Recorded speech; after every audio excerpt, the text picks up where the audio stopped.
Hello, everybody. Welcome to the Buckeye Weekly podcast. I am Tony Gerdeman, here as always with Tom Orr. We are coming to you from the comfort of Tom's car following a Thursday lightning round session with Ohio State head coach Ryan Day, which followed his weekly radio show. And that was our last time to talk with Ryan Day this week until after the game on Saturday. I don't know that a lot was learned today. Hasn't been a lot of talk about Miami of Ohio, who Ohio State plays this week. Really, Tom, this is not going to be a very great podcast because there's really not a lot. And don't go away just yet. We'll put something together. I think the amount of words said about Miami from the Ohio State coaches and players this week is maybe between 7 and 12 total words, but they've also not been really asked about the Red Hawks. So, Tom, if you could, give us a breakdown of whatever you care to break down. I think the most interesting storyline going into this weekend against Miami is the emotional return of Tate Martell to the Horseshoe. Yes. It's, you don't often get a chance to go back and play against your former teammates. When he transferred to Miami, I think that I was a little surprised that the storyline was overlooked, but nobody's mentioned it. Yeah, and it didn't come up this week, which is also kind of strange. Which, I mean, is that disrespect to Tate Martell, or I don't know if it's disrespect, maybe anger that he left and then he transferred so close, knowing that he's going to take Ohio State secrets to the Red Hawks. It's kind of strange, but then you think he's flying under the radar, but he can fit under a lot of things, so. You can't see right now, but Gerd's just shaking his head. You know, we were so loyal to Tate Martell for so long, and we maybe made some jokes here and there, but not a lot, because we were the only show that told you he was going to be great at Ohio State. Nobody else had the foresight that we did, and now how quickly the tables have turned, or we have turned the tables on poor Tate Martell, who did he even play last week for the Hurricanes? I'm not sure. We're past week one, so we're past the point where anyone pays attention to really either Miami football team. So yep, and I mean the fact that we're already talking about Tate Martell tells you that there's not a lot to talk about with this week's game against the Red Hawks, who do have a quarterback. Mm-hmm. They do. They have a running back, and their defense sacked Cincinnati last week 5 or 6 times, according to Ryan Day. And not that we're not doing research on Miami. We both almost tried to watch some of last week's game against Cincinnati. So the effort has been there. And Cincinnati eventually pulls away. Spoiler alert. The Ohio State Buckeyes are favored by 39.5 in this one. I think Vegas is looking at like a 48-9 type of score. Which, for me, Tom, I don't know where those 9 points are going to come from. I don't have a lot of expectations other than Ohio State simply not being interested. And that was the talk all week long about complacency. And Ryan Day and players, coaches all talking about how they have so much more to get better at. So if Miami is going to score 9 points, it's going to take some napping by the Ohio State defense right now, because they're playing so well that a team like Miami shouldn't be able to drive the ball on Ohio State 2 or 3 times or whatever it would take for those 9 points or however many points. They should be shackled pretty well, under 200 yards total offense maybe, depending on that fourth quarter defense. Yeah, if you want to look at a points per play kind of, or a yards per play kind of metric, if they get through the first half with more than 3.5 yards per play, I'd be pretty surprised. This just seems like one of those games where the Ohio State defensive line should be able to control the line of scrimmage. They should be able to get pretty consistent pressure. They should be able to hold Miami's running game for the most part. There's a way that Miami ends up in double digits in points, but it's probably someone fumbles the ball inside the Ohio State 5-yard line, and then they get one quick play. Because you haven't seen kind of the other route, which is like, oh, there's one crazy bust in the secondary. Like that's how the 2018 team would have given up 17 points to Miami, and they would have won 63-17, but you would have given up a couple touchdowns. This year's defense has not been susceptible to that kind of breakdown. So unless there's a turnover deep, like this This does not seem like a game where Ohio State's going to give up a 8-play, 60-yard touchdown drive. Yeah, and with that defensive line from Ohio State, you would expect some quick throws. And as you said, Ohio State's been tackling so well that those quick throws are going to be brought down pretty quickly. I mean, just think of last week's start against Indiana, where I think 4 of the first 6 plays for Indiana were tackles for loss, and maybe 3 of those were passes. So it's a difficult proposition. Do you allow the receivers to try to get open a little bit further downfield, meaning 8 yards, and then hope your pass protection can hold up, or do you throw quickly and hope you can get some of those screens working?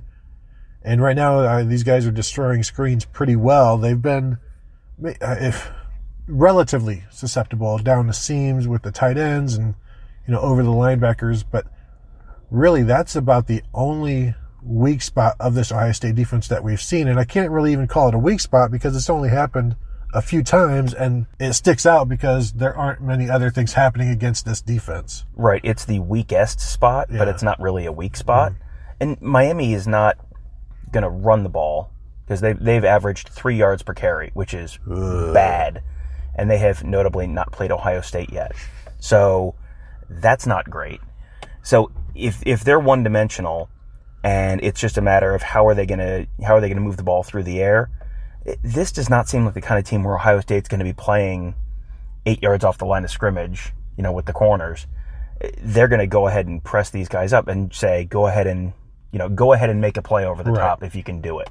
So that probably takes away a lot of that kind of bubble screen kind of game. And then it's, you're basically at that point relying on a bust or a trick play to move the ball.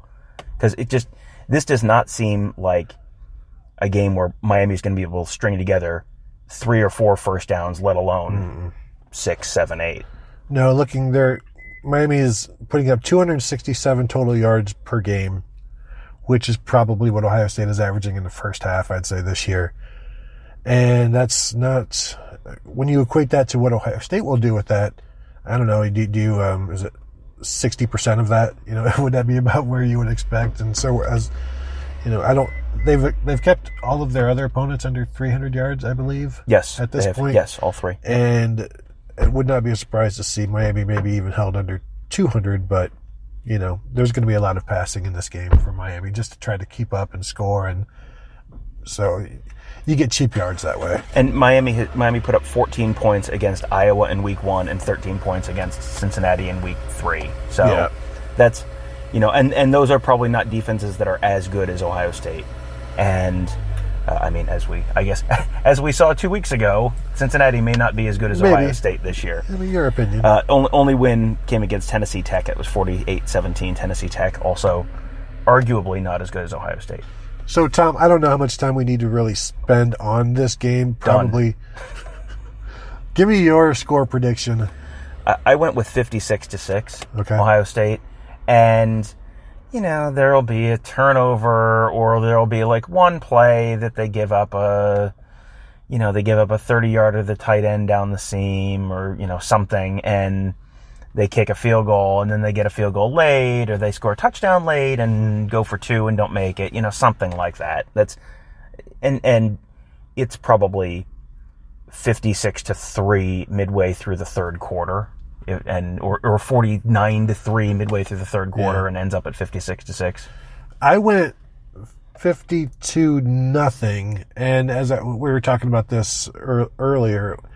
When you're trying to predict Ohio State scores in blowouts right now, you have to factor in that the scoring essentially stops in the third quarter. And that's because neither Chris Chuganoff or Gunnar Hoke have been able to sustain a drive while they're out there. And in the past, you had backup quarterbacks who could do that. And so, this would be, with Justin Fields out there for 4 quarters, whatever you want the score to be. But and you know what? Maybe the best way to do this is like, what would he be out there with in 4 quarters? And then you just go 75% of that. Mm-hmm. Yeah. And then there's your score. So I think it'll be tough to get those 52 points in 3 quarters, but maybe there's a defensive score and you get one of those 21-point quarters or 28-point quarters that sometimes happens and things get out of control. Being a 3:30 game, maybe there's going to be more. You're not going to sleepwalk, early on. And then I'm going with a shutout because I don't expect the starters to give up anything. And I'm thinking the backups have been getting better.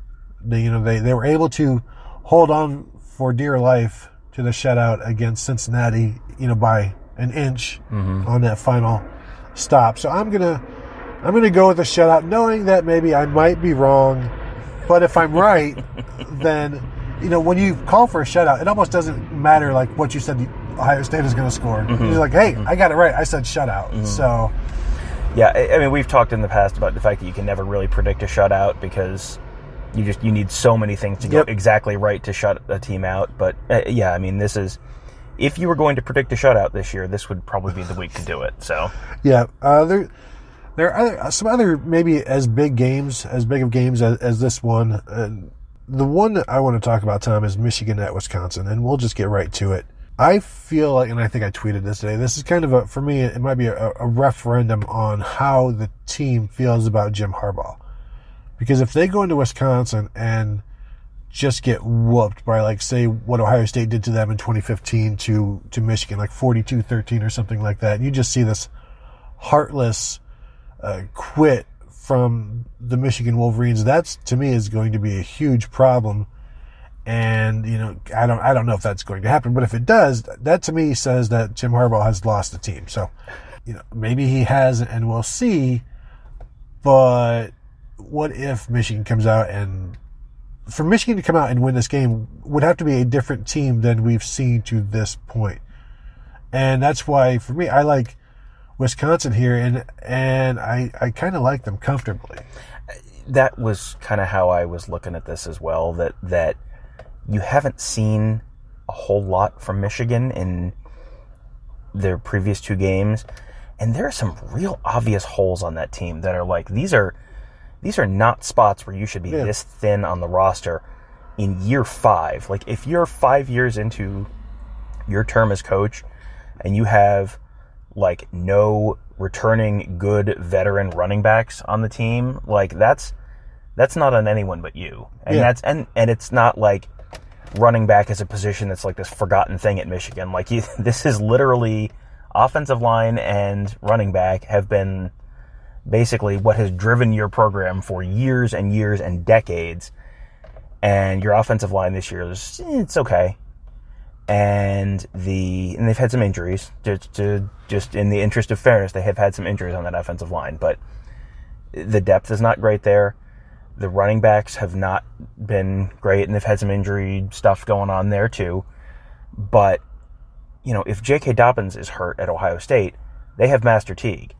Michigan doesn't have a J.K. Dobbins, and Michigan doesn't have a Master Teague.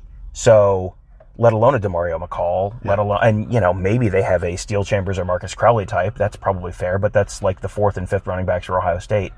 And it's like, maybe Michigan has one or two of those, maybe.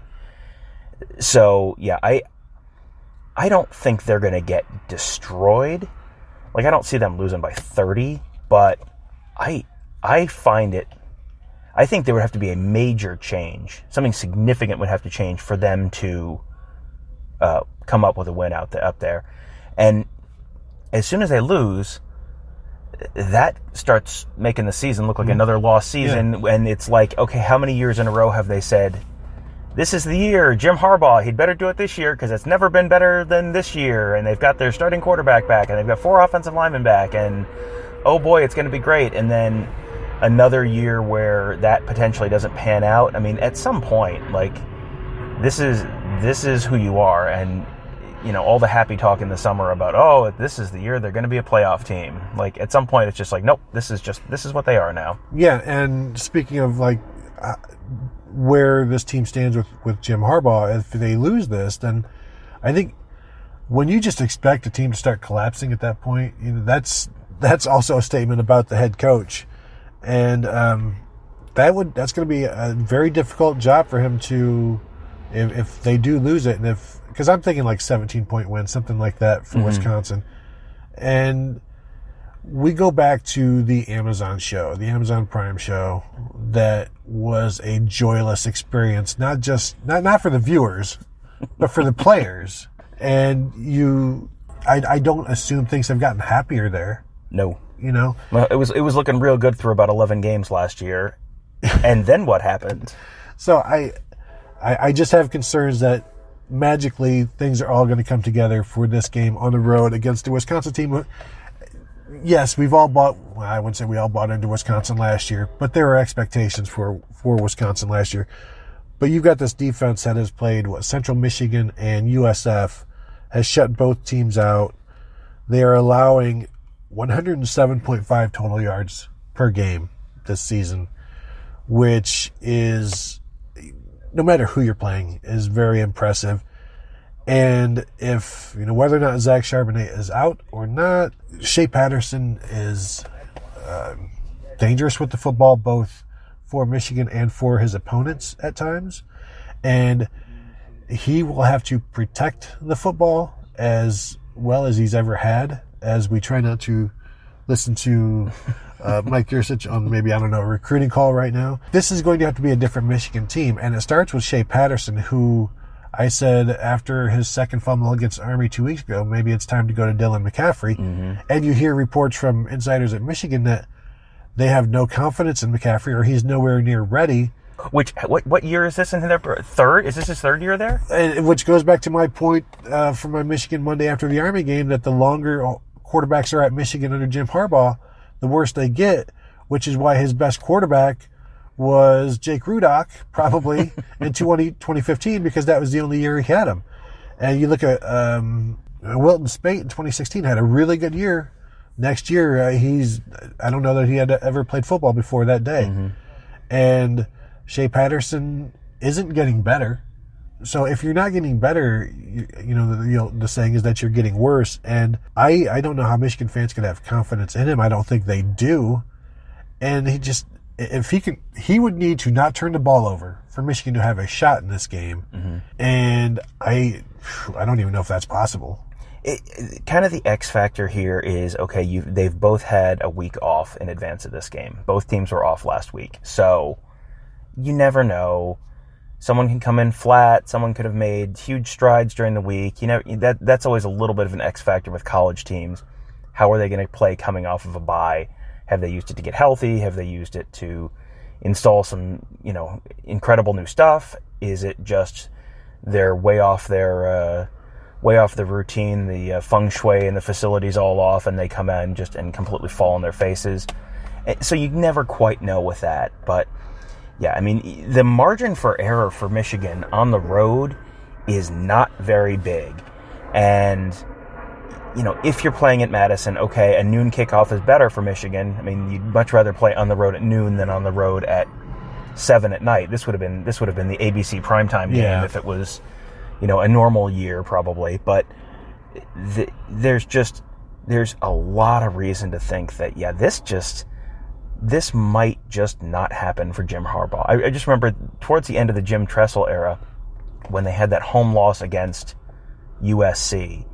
And I think it was Matt Hinton wrote an article where the title was "The Grisly Demise of Tressel Ball," where it was just like they had the lead, they had the more talented team, and they couldn't do it. They couldn't put it away, even at home against a freshman quarterback. Yeah. This is Jim Harbaugh with 4 offensive linemen returning, a senior quarterback, 5-star prospect. He's had his entire program is his recruits now. Like, this is it. This is the year it's going to happen. And it's like, this might be the grisly demise of the Jim Harbaugh era if things get pear-shaped up in Madison this weekend, and then it kind of goes sideways after that. The schedule's manageable after that. They've got Rutgers at home next week, which that's a win. They have Iowa at home, which you'd much rather play Iowa at home than on the road.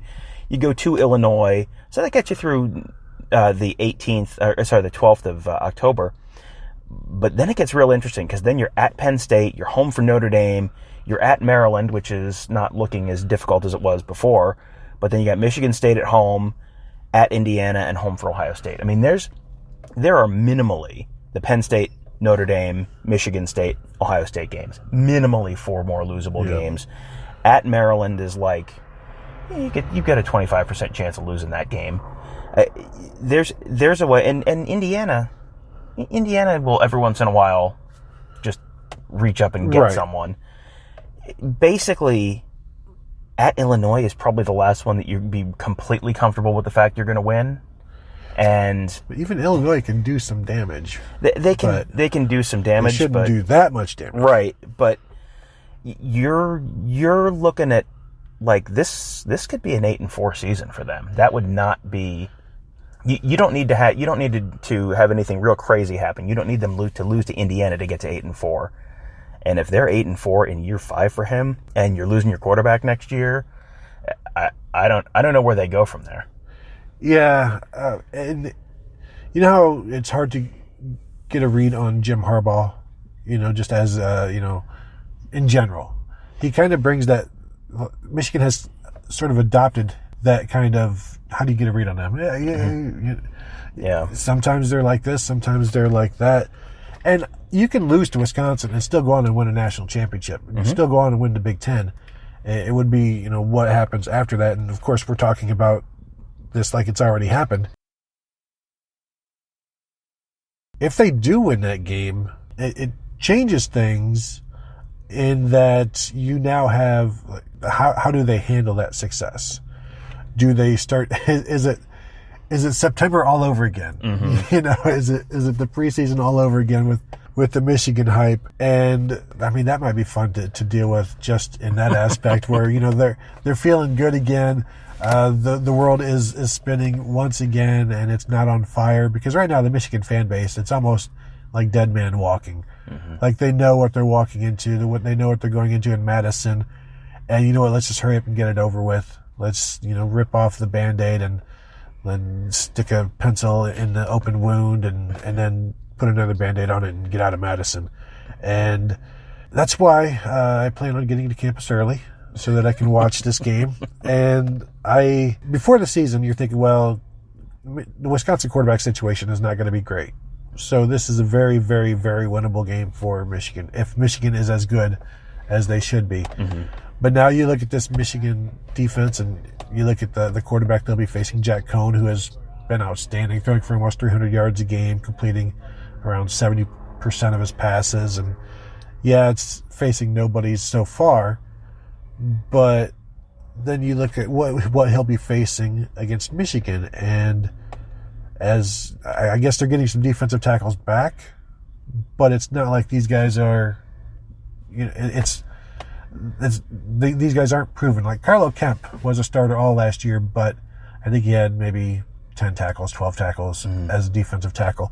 And we've talked before about their depth up front, and this was the game that we pointed to where that depth is going to be exposed.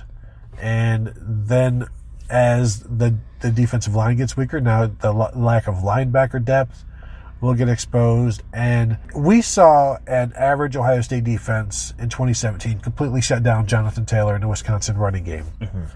But they had a deep defensive line, as I tweeted today. Like Chase Young was the 5th or 6th defensive end on that team. Yeah. So that gives you an idea of how deep that was.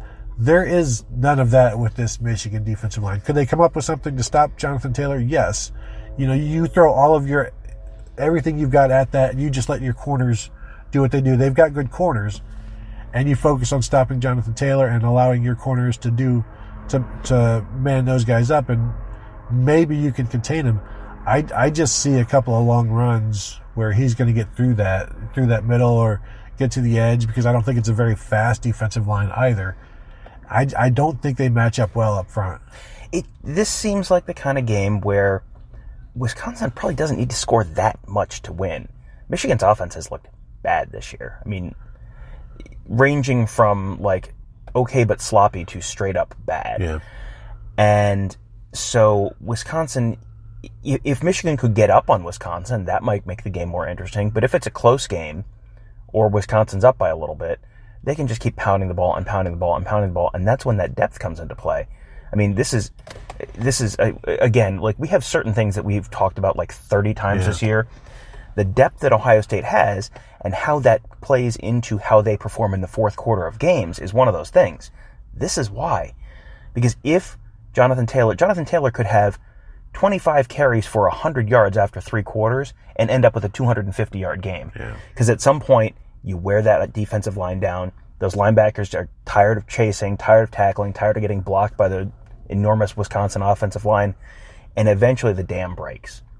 That seems like if Wisconsin's going to win this game by 17, 20 points, this could very easily be 17-10 after the third quarter and end up 34-10 or 31-10 or something like that. I don't think that the Michigan defense is going to be able to hold up against this Wisconsin attack. Yeah, and I think you'll see that a few times this season. But what can Michigan score in this game realistically? Can they do more than 24 points? I think that's around their limit, 24, 27. I don't think they'll get to that point, but I can't see, like, if Wisconsin scores 30, I don't see how they would lose this game unless it's like 3 overtimes. Yeah, I was thinking about 20 to 24 is about right. And again, it's early, and Wisconsin's played 2 games, and they haven't played any great teams. And we've been burned by them before. Right, and this is still early enough in the year that you can have teams that are kind of mirages, and the defense is not as good as the defense has looked because USF is kind of a disaster, and Central Michigan is kind of a disaster, and so back-to-back shutouts are extremely impressive, but you haven't played anyone remotely along the levels of what you're going to see Saturday against Michigan. They're not going to shut Michigan out, but if Wisconsin can run the ball, and I think they can control the clock, they can keep their defense off the field, keep their defense fresh. The other thing that does is when your offense is controlling the ball, it puts a lot more pressure on the opposing offense because they know, hey, we've been sitting on the sideline for like 6 minutes. We got to do something. And then you get, when you're thinking about that, you're not thinking about the stuff you need to be thinking about. It puts more pressure on every single possession. Yep, because hey, we're not going to get, if it's a third quarter and you're down a touchdown, you're not going to have like 6 more possessions. You're going to have maybe 4 more possessions. So each one is so much more important. And you probably at some point in the back of your head are getting the, oh man, we can't blow this. This is really important. And that's when the Grandpa Simpson, you're going to blow it. And then Homer trips and falls. That's when you're thinking about something other than what you need to be thinking about. That's when you run into issues, and that's when you do blow it. I was surprised that Wisconsin's only a 3.5 point favorite in this. I was thinking it would be like 5 or so. So I would comfortably take this, but Vegas, I guess they're kind of smart. I don't have any. There's no reason for me to have faith in Michigan right now, based on what we've seen, and so that's why I'm going with Wisconsin there. There's a couple of other games of semi-note that we would probably have. We don't need to go into as much depth with the Georgia Notre Dame game, the Notre Dame at Georgia this weekend, because I think we both expect the Bulldogs to put it to the Irish in a comfortable fashion. It doesn't need to be a blowout, but just one of those suffocating, like, you can't do anything to us, really. And a 10-point win is actually more like 24 because there's really you never really threatened. That's what I'm expecting this weekend from the Bulldogs with the Irish. That's, and if they lose this game, then they should be out of the playoff picture entirely. Right. Well, this is the kind of team that Notre Dame loses to. Yes. They beat the Pitts of the world and the Wake Forest and Notre Dames and Virginias and Navies and USC when USC is down, and then they get into the playoff and just get absolutely destroyed because they don't have. It's sort of the Michigan issue where you don't have quite, your top end talent isn't quite as good, and also you don't quite have the depth, and especially along the lines, that's where you see that. Yeah. You just watch Notre Dame's offensive line just absolutely cave in against Clemson last year. This is a Georgia defensive line and a Georgia offensive line and a Georgia running game that is just, they are going to be too big, too strong, too fast, too everything, and it's going to be every Notre Dame BCS bowl game, every Notre Dame college football playoff appearance, they'll come out, people will talk themselves into, oh, this is Notre Dame, they're something, waking the echoes, and then they'll just get blown off the ball and lose. It does seem like I don't know, what's the line in that 14 game? and a half. 14 and a half. Yeah. Oh my, that's a lot. That's spicy. Yeah. I was going to say, seems like a 10 to 14 point win, but boy, that was because I could see this that's being a lot. That's a lot of points. I could see it being 14 and Notre Dame just really never being in it, but you still watch because they're not totally out of it, and anything could happen. Yeah. But it never does. Well, and they don't have an offense that. How are they going to score points? They're not going to probably drive on this right. Georgia defense consistently. You're not going to put together 4 different 70-yard drives. You don't probably have the skill talent to put together a bunch, have a couple of real explosive plays. So, if they're getting to 28 points or 30 points, like how does that happen? How do they get there? And, I don't think that Jake Fromm is going to throw a pick six. I don't, I don't know what the route to get to 28 points is for Notre Dame in that game. It's not a straight line, that's for sure. The last game I want to talk to you, Tom, about is perhaps the biggest game. And when I say big, I mean B1G, G-E-S-T. And that is Michigan State at Northwestern. The Spartans are favored by 9. The over-under on this is 38 points. The over-under is 10. And, I would probably feel better about, betting the 10. But this is going to be, and it's too bad it's on at the same time as Michigan, Wisconsin, because nobody's going to see this. And everybody should be forced to watch it for, I don't know, you've all done something bad in your life. You should have to pay. And this is one way to, this would be your comeuppance. This is the Big Ten comeuppance game, because it is not going to be an attractive game to watch. These are two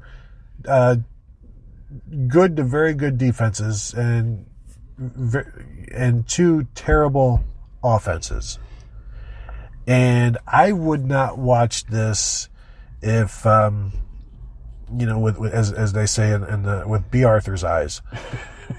This is going to be a horrendous experience in football shame. Mm-hmm.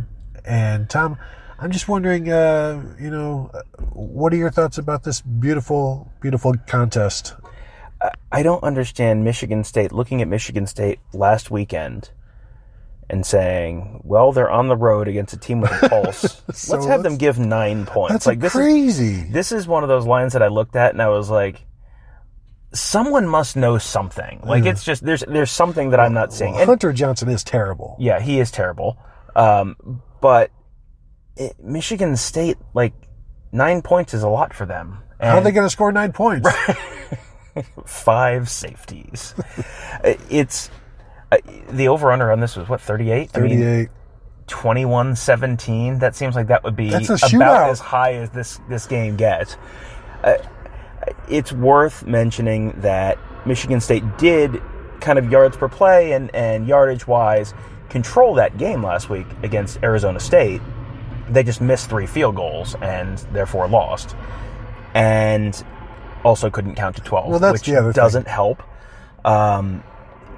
But there's nothing about this Michigan State offense in the last 4 or 5 times you've seen them that has been suggestive of this is a team that's going to go on the road against a Big Ten team that's a non-Rutgers Big Ten team and is going to put up 24, 28 points. It just doesn't seem like that's real likely unless you're getting either defensive points or very, very, very short drives set up by your defense.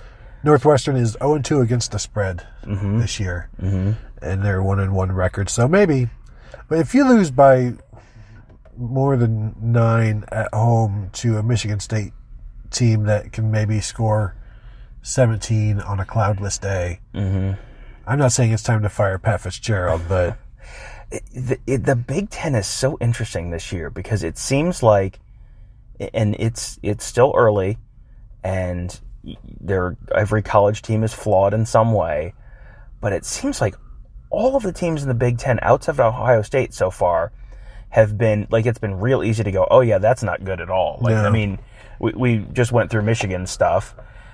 Penn State, I mean, can't run the ball at all. Their offensive line is terrible. Michigan State has been a tire fire on offense.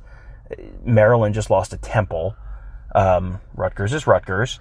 Indiana just lost by 41 points at home to Ohio State. I mean, and that's the whole East. Like, that's it. Ta-da! And the West, I mean, Wisconsin is as flawless as anyone in the country right now, but they've played 2 games against Air. So we'll find out more about Wisconsin this weekend. And Minnesota has played 3 good opponents that were better than they're getting credit for and barely won all 3. Mm-hmm. And which PJ Fleck is crediting his team's ability to win those games, which, you know, there is something to be said for that, winning those games. You mentioned Rutgers. No, I didn't. No, let's not. No. They are, they're like 8.5 point underdogs at home to Boston College, who last week lost 48-24 to Kansas. But I also believe Rutgers lost to Kansas a couple of years ago. Last year they did. Yes. So also, don't watch this game. It's a noon game as well. Do not watch that one. Let me see if I can tell you what network it is on, so you stay away from it. You won't be watching it anyway.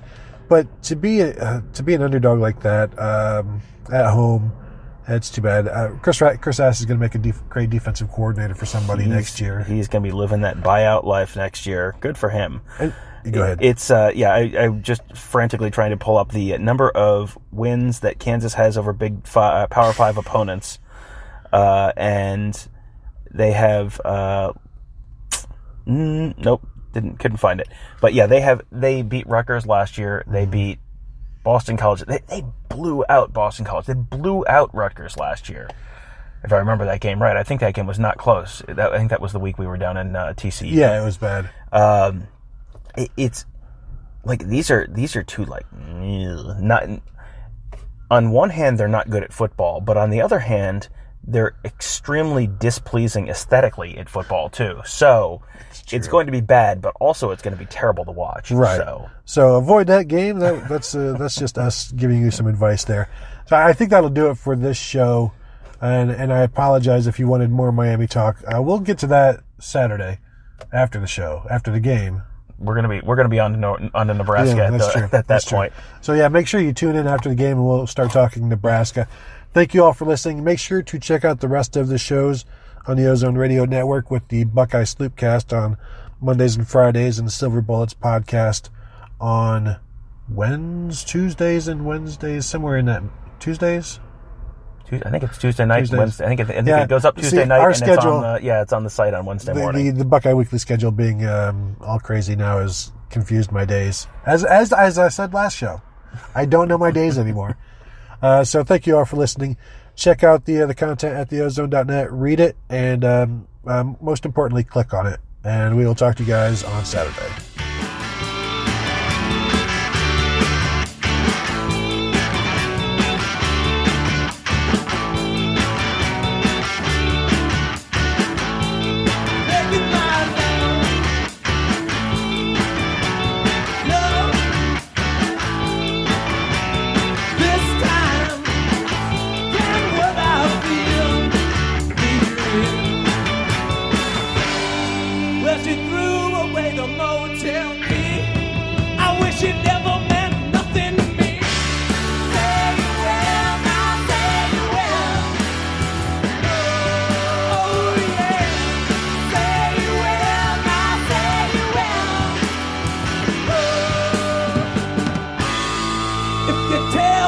Tomorrow's all right. We could steal a